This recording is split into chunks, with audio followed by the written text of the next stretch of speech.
talk about that cup final. For me, it was a lesson in how not to finish. Like, literally, nobody could stick the ball in the back of the net.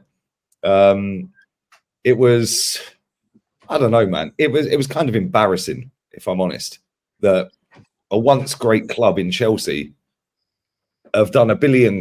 Their football club is in absolute tatters, and they go and lose to a bunch of kids when they're supposed to be the youth project.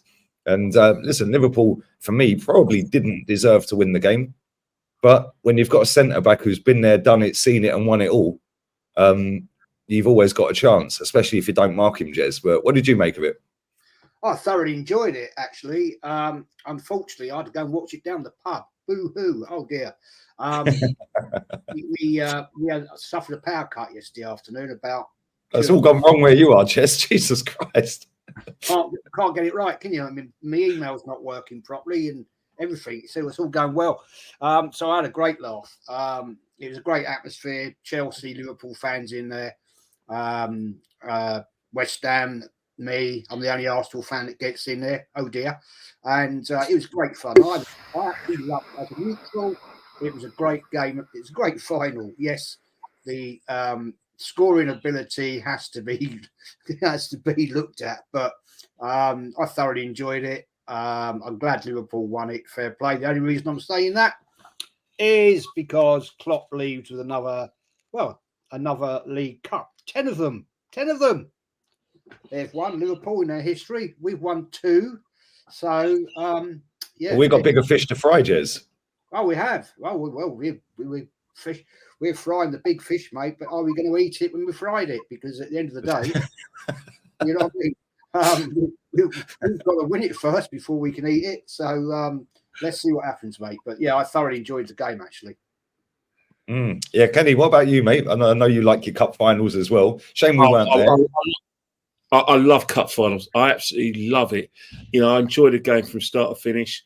You know, Liverpool, for me, in the first half, were the better team. Chelsea, had the chances. They took control of the game. And in extra time, for some reason, Chelsea were just completely and utterly knackered. They're not knackered. Every one of their players, even the subs, not knackered. Because they had to cover a lot of ground. Because, Klopp was pretty clever to the extent that he thought, you know what, I've got nothing to lose. He's probably thinking the league is probably within our grasp. That's probably the competition that he wants to win the most. So he said, you know what, I need fresh legs out there. So it doesn't matter whether these kids are, 20, 18 or 17. They were fresh legs. And I think that's what scared Chelsea.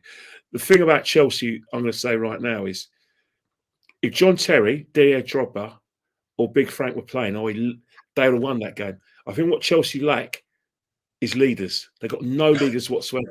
There's certain games this season and against certain clubs that they will never have lost if they had that kind of leadership in the team. And that is where Chelsea have gone wrong. You can spend as much money as you can, on up-and-coming players, but they needed leaders out there. There was no leaders when it was going wrong. There was no leaders in extra time who's thinking, right, you're knackered, but we need to push on and push on. They just sat there and accepted their fate. And I feel sorry for a lot of Chelsea fans who have grown up with these kind of characters and leaders, seeing that. That's why we beat them. That's one of the reasons why we've got the Indian rubber sign over them. Not because, we're kind of better. It's because we've got leaders and they don't. Now, during the Wenger years, we were accused of not having the leaders and not having the battlers. And that's why Chelsea are always able to beat us. Now, the boot's in the other foot. And that's where it doesn't matter whether they have the Poch, De Zerbi, forget it. They're not winning nothing unless they get some leaders. You can go down a Brighton model all you like, but unless you have leaders, forget it. Yeah, mate. Listen, I thought it was extremely weird. Like I know Sterling and Chilwell weren't playing very well, but I thought it was extremely weird that you sub off 2 players that have won major honours, the biggest of honours. Like in a final, when you need your big players to step up. Yeah, fair enough, they weren't playing great. But when you look around the rest of the pitch, where are their leaders? Yeah, Sterling, I wouldn't necessarily say is a leader. Maybe the same with Chilwell, although he had the armband on. But that's the difference. Their leader stepped up. Their leader stayed on the pitch. Their leader had a goal, perfectly good goal for me, disallowed. Yeah, and then went and done it again. Why didn't he keep them on? If he keeps them two on, listen, Sterling's frustrating at times. But I mean, come on, Mudryk, Madwakey. I mean, what are we doing here? Yeah, and I've seen some of the quotes. Apparently, he said after the game that in extra time, the players thought it was best that we save ourselves for penalties. Well, hold up, who's the manager here? Exactly. Like, who's in charge here? Yeah, then when they went up the steps to get their losers medal, he didn't even shake Boehly's hand. So there's something a bit dodgy going on there. Something a bit dodgy. But Boehly's sold him down the river. Boehly has sold him down the river. He's given him the impossible job. He's no good. You know, I bet you a tenner that guy hasn't got a decision making, authority at the club. I'll tell you one thing. I can bet you 80% of those players Poch didn't want to work with, but they were just given to him. He says, right, this is a team, you work with it. And I think, yeah, but this is where I lose respect for managers, right? Yeah. Because if that is the case, then he should walk. He should say bollocks and then expose it. But that's the thing. A lot of managers nowadays, you don't walk away from a club like Chelsea, who's basically dragged themselves, obviously through financial power of Abramovich, into the big time. You can't walk away from a team that has recently won 2 European Cups. You've got to, take that job. That's still an attractive job. The problem is that Todd Boehly is so desperate to wipe out all stamps of Abramovich in his era that he's trying to start again, and he's making Chelsea into this lovely, people-friendly club, and it's a lot of rubbish. Let's face it. Had it not been for the Ukraine war, Abramovich should still be there. Facts. Chelsea might, still be competing. They may, they've definitely been a Champions League, quarterfinals by now. They'll definitely be challenged for the league. What this guy's done is just pathetic. He's trying to copy something that doesn't work. The fact is he's basically fixed something that was never broken, put it into his own image, and it's not going to work. It's not going to work. And Chelsea fans they're going to be like us. You know how they used to call us the history club? Well, that's going to be them, as long as this man's there. Mate, do you know what? Before we did this podcast tonight, before we went live, I was watching. I timed it perfect as well, because it finished just as we went to roll the timer. And I was listening to Florian Malouda, the ex-Chelsea player, on a podcast with John Obi Mikel, on John Obi Mikel's podcast. The last 10 minutes of that, go and watch it, people. Yeah, because they asked him, what do you think about modern football? Yeah, and what do you think about Chelsea? Last 15, 20 minutes maybe. And what do you think about Chelsea Football Club right now?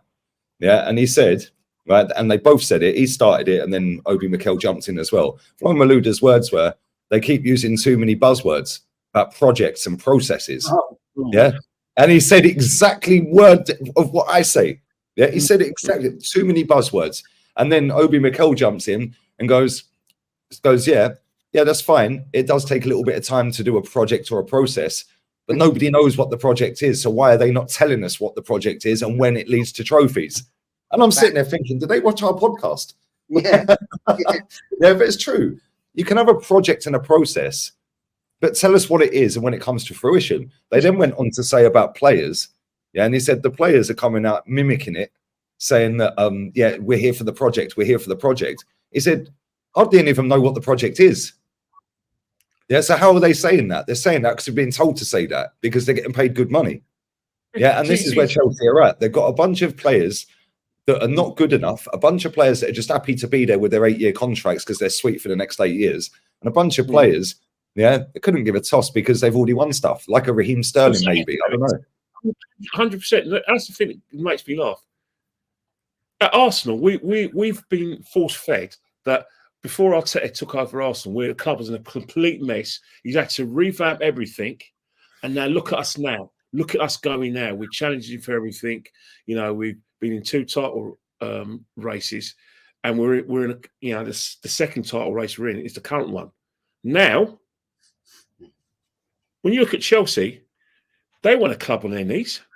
When this idiot from America took over, they want a club on their knees. They just won the World Club Championships. Yeah. They had won the European Super Cup. The year before this idiot took over, they were they won the Champions League. There was nothing to fix. They got to 6 finals in 14 months. Exactly. The only problem Chelsea had was an image problem, and that had to do with politics. And because of because I say it with, and I'm not going to, don't take this wrong way, but Ukraine is now seen as the orphan Annies of Europe, and because of that,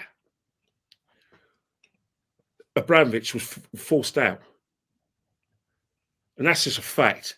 Now he's gone there, he's changed everything. He's trying to say, "Oh, it's all political. Oh, we couldn't have any trace from Abramovich because of what's happening with Putin." So they got rid of Greliskaya, got rid of all the other people around who could have given this guy advice, got rid of Petr, all these guys, and now they've revamped it. And what they've done now is that they basically turned it in a process that they didn't need. And I trust you, this process they're on is they're not gonna see big trophies for another 5 years.